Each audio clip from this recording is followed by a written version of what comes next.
I think the thing I love most about video games is like all the verbs that you can get in them. So you used to have just killing, shooting, running, jumping, but now you've got all these modern games and you've got exploring, thinking, like philosophizing, and just generally more, not just the same old murder stuff again and again.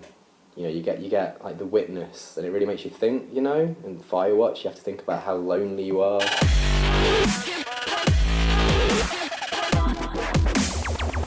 I think diversity in great games is a great thing.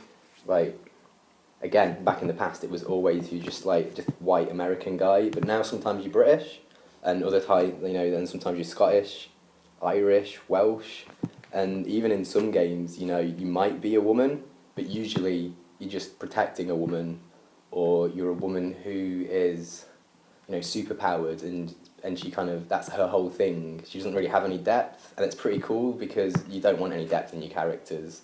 Otherwise, you just get bogged down in all this thinking and feeling and stuff, which is good for games, but only if when you're thinking and feeling, you're kind of a guy at the same time.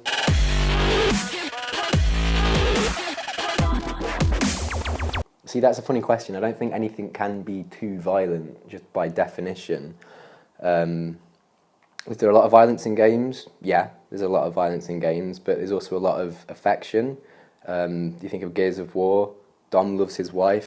So yeah, Dom's wife gets murdered, and he's mortified. She probably gets brutally murdered because the locusts, they're awful, cannibalistic, evil things from the core of the planet. But, there's still real love and affection there, and I think, that's something that only video games can do, marry that kind of mindless brutality with, real human feeling that it kind of gets you here when you play these games.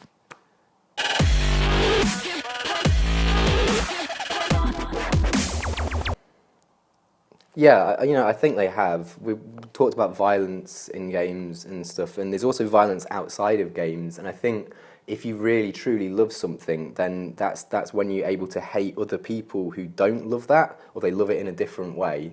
That's kind of like the defining feature of if something can make you feel, is if you can go online and tell someone that you want them to die or get cancer or something like that. You look at Romeo and Juliet, there is all romantic tragedies where terrible things happen.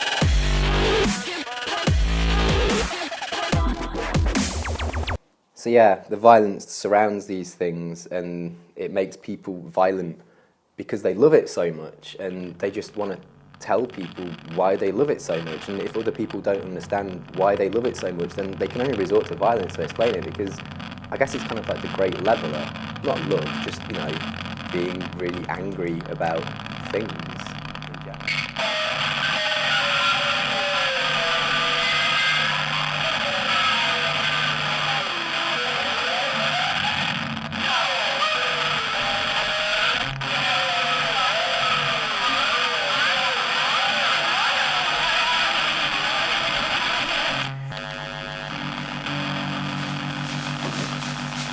Old